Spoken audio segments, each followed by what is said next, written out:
बिस्मिल्लाहिर्रहमानिर्रहीम। अस्सलाम वालेकुम नाज़रीन, आप यूट्यूब चैनल देख रहे हैं। मैं इमरान खान हूँ। इमरान खान साहब से मुलाकातें जो है उनको मुश्किल बनाया गया और ये सूरत हाल शुरू हो गई जब से आर्मी चीफ़ के ऊपर बड़ा ज़बरदस्त एक तनकीदी किस्म का दबाव आया पूरे पाकिस्तान से, जब उन्होंने ख़वातीन के हवाले से एक स्टेटमेंट दिया। तो ये एक बड़ा नेचुरल रद्दअमल था पाकिस्तानियों का और ख़वातीन का ख़ास तौर पे। और उन्होंने बताया कि एक्चुअली जो कुछ भी गुज़िश्ता चंद सालों में हो रहा है पाकिस्तान में, उसमें पाकिस्तान की एस्टेब्लिशमेंट या उसका कोई भी शख्स औरतों की इज़्ज़त और एहतराम का दावेदार नहीं हो सकता, क्योंकि औरतों के साथ जो जुल्म और ज़्यादती अब हुई है इससे पहले कभी नहीं हुई, या किसी डिक्टेटर ने भी ऐसा नहीं किया। अब जो लोग इमरान खान साहब से मिलने के लिए गए उसमें शेख वकास अकरम साहब ने कन्फर्म किया कि शाह फैसल साहब गए थे, सलमान अकरम राजा साहब गए थे, मलिक फैसल साहब गए थे, और इन सारे लोगों को रोक दिया गया।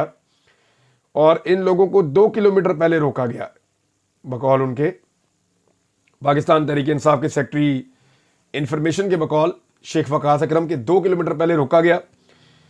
और फिर एक सेमी नाका टाइप का लगाया गया था कि जो पाकिस्तान तहरीक इंसाफ के मुलाकातों वाले लोग हैं उनको रोक लो, बाकी लोगों को वो जाने देते थे, काम चल रहा था। तो इसमें इमरान खान साहब की बहनों को भी रोका गया है, लेकिन फिर 1.5 घंटे तक इमरान खान साहब की जो बहनें हैं उनको वहाँ पे इंतज़ार करवाया गया और उसके बाद बिलाखिर इमरान खान साहब से उनको मुलाकात के लिए अंदर भेजा गया। अब अलीमा खान साहबा कहती हैं कि कोई पार्टी में आए या ना आए हमें इससे फ़र्क नहीं पड़ता, हमारे लिए इमरान खान अहम है। हमें अडियाला जेल से 2 किलोमीटर पहले रोक दिया गया, इससे पहले भी हमें यहीं रोका गया था, यहाँ और किसी को नहीं रोका जा रहा। बताया जा रहा है कि यहाँ सर्च ऑपरेशन हो रहा है, सिर्फ पीटीआई के लोगों को रोका, बाकी सबको जाने दे रहे हैं। यानी जो इमरान खान की बहनें उन्हें रोक दिया, जो उनको मिलने आ रहे हैं उन्हें रोक दिया, बाकी लोगों को जाने दे रहे हैं। ये स्पेशल ट्रीटमेंट पाकिस्तान तहरीक इंसाफ के साथ हो रहा है। उन्होंने कहा जी कि इमरान खान साहब के मुकदमे की समाअत भी बहुत आगे ले गए हैं और बगैर किसी वजह के आज हमारा इमरान खान से मिलना बहुत ज़रूरी है, ताकि हमारी तसल्ली हो सके कि इमरान खान साहब बिल्कुल ठीक है। उन्होंने कहा हमें समझ नहीं आ रही कि इमरान खान बहुत सेहतमंद हैं, वर्जिश करते हैं और कम खाना खाते हैं, जेल को बंद करने के लिए ये बहाना नहीं बना सकते कि इमरान खान साहब की तबीयत ख़राब है। फिर मीडिया के ऊपर ऐसी खबरें भी चलाई जाती हैं, इसके बारे में भी उन्होंने बाद में आके बात की।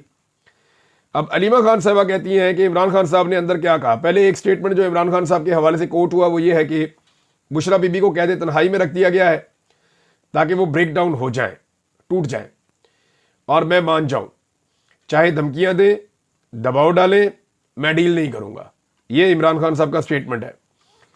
अब इमरान खान साहब की बहन अलीमा खान बताती हैं कि इमरान खान साहब ने बताया कि जनरल आसिम मुनीर के हुक्म पर अडियाला में बैठा हुआ कर्नल हम पर मजीद सख्तियां करवा रहा है। बुशरा बीबी को मुकम्मल तौर पर अकेले रखा गया है ताकि उनका ब्रेक डाउन हो और ये मुझसे डील कर सके, लेकिन मैं कोई डील नहीं करूंगा। ये झूठा इंसान अभी 2 दिन पहले ख़वातीन की इज्जत और तकरीम पर लेक्चर दे रहा था। अच्छा, ये उन्होंने दोनों चीज़ों को जोड़ा। एक तो ये ख़वातीन को रोक दिया 2 किलोमीटर पहले कि आप जा नहीं सकते अपने भाई को मिलने के लिए।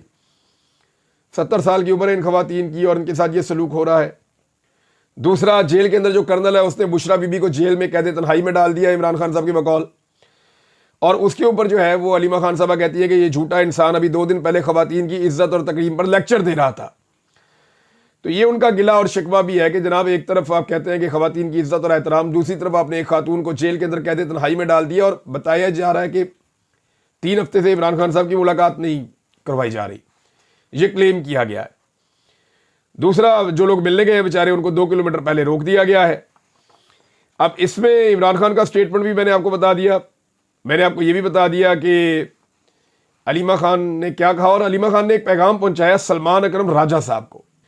सलमान अकरम राजा साहब कहते हैं कि मुझे अलीमा खान साहबा ने पैगाम दिया, इमरान खान साहब का हुक्म पहुंचाया है कि जो तुम्हारी ज़ात के हवाले से भौंक रहे हैं उनके मुंह तोड़ जवाब दो। यानी मुंह तोड़ जवाब आप भी दें उनको, सलमान अकरम राजा साहब को कहा। देखिए, इमरान खान साहब ने उन्हें पार्टी का सेक्रेटरी जनरल बनाया।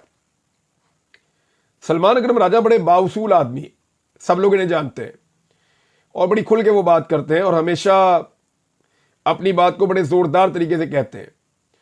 अब उनके ऊपर लगातार अटैक हो रहा है क्योंकि ये एस्टेब्लिशमेंट के सामने ऐसा लगता है कि शायद सरेंडर नहीं कर रहे या उनकी पहुंच से बाहर है, तो सलमान अकरम राजा साहब पे अटैक होता है, बार बार होता है। पार्टी के अंदर से शेर अब्दुल मरवत को इमरान खान साहब ने इसीलिए निकाला कि वो पार्टी डिसिप्लिन के खिलाफ जाकर सलमान अकरम राजा साहब के ऊपर अटैक करते हैं। सलमान अकरम राजा साहब ने एक और स्टेटमेंट दिया, ये बड़ा खौफनाक स्टेटमेंट है। ये स्टेटमेंट ये बताता है कि पाकिस्तान के अंदर अब जमहूरियत नाम की कोई चीज नहीं होगी। उन्होंने कहा, मुझे एक बड़े मोतबर और मुक्तदर शख्स ने कहा। अब ये कोई बहुत स्टैब्लिशमेंट का ही बंदा है जिसका वो इशारा कर रहे हैं, क्योंकि मुक्तदर तो वही है, इक्तदार तो ना हुकूमत के पास है, ना सियासतदानों के पास है, ना ब्यूरोक्रेसी के पास है, तो एक्चुअली तो ये एस्टेब्लिशमेंट है जिसकी वो बात कर रहे हैं। उन्होंने कहा कि अब सबको उम्मीदवार बनने से पहले हमसे इजाजत लेना होगी, हमसे इजाजत लेना होगी। अगर किसी ने इलेक्शन में जाना है, इलेक्शन लड़ना चाहता है, तो पहले हमसे इजाजत लो। जो हमसे इजाजत लेगा वही फॉर्म 47 पाएगा, उसी को देंगे हम फॉर्म 47 जीत का।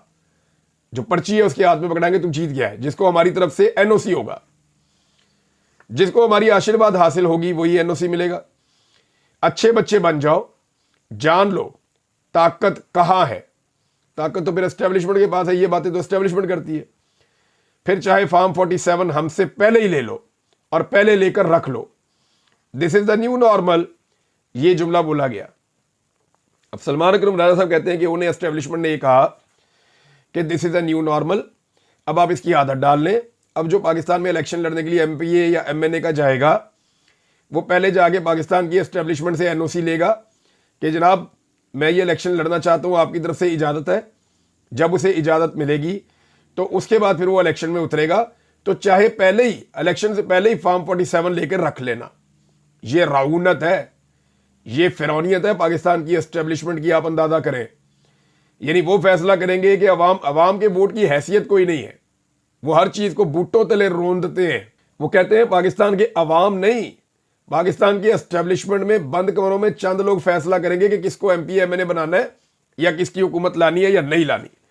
तो ये जनाब उनके अंदर सोच पाई जाती है, और क्योंकि इस सोच के खिलाफ पाकिस्तान की आवाम जा रही है और एक लीडर जिसको वो सरेंडर करवाना चाहते हैं वो सरेंडर नहीं कर रहा, तो इसके ऊपर फ्रस्ट्रेशन बहुत ज्यादा बढ़ गई है। और ये फ्रस्ट्रेशन अब इतनी बढ़ गई है कि अपने तमाम मोहरे लॉन्च कर दिए गए हैं। मिसाल के तौर पे इमरान खान साहब का केस फौरी तौर पे रोक दिया गया, बहुत सारी एक्टिविटीज की गई है ना, फौरन इमरान खान साहब का केस रोक दिया। मरियम नवाज को लॉन्च कर दिया गया बड़ी तेजी से। मरियम नवाज की पिच बहुत ऊपर चली गई, कॉन्फिडेंस बहुत ऊपर चला गया कि जनाब फौरी तौर पे मेरे पीछे तो एस्टेब्लिशमेंट खड़ी है, मेरे पीछे तो आर्मी चीफ का हाथ है, तो मैं जो मर्जी करूं। तो मरियम नवाज जो है वो भी तेज हो गई। यासिर मुनीर साहब खुद मंजर आम पे आ गए और खुद आके उन्होंने सामने से आकर स्टेटमेंट देना शुरू कर दिए। उनके स्टेटमेंट के ऊपर बड़ी ले दे भी हुई। बेशुमार सहाफ़ियों को लॉन्च कर दिया गया, टाउट्स जो है उन्हें लॉन्च कर दिया गया।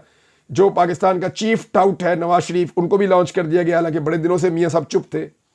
इसके बाद ये सारे एकदम अग्रेसिवली लॉन्च हुए, सब के सब अचानक मैदान में आ गए। और मैदान में आने के बाद जो है पाकिस्तान तहरीक इंसाफ की जानिब से भी थोड़ा सा वो फ्रंट फुट पे आए। फिर लोग जो है उनका रद्द-ए-अमल भी बड़ा सख्त आया। फिर अब मरियम नवाज ने अजीबोगरीब बातें करना शुरू कर दी। आपको याद है खातून ने झूठ ही बोला हमेशा, जब बोला सच बोला तो बहुत कम बोला। यानी मुझे अच्छी तरह याद है मरियम नवाज वही है जो कहती है कि मेरी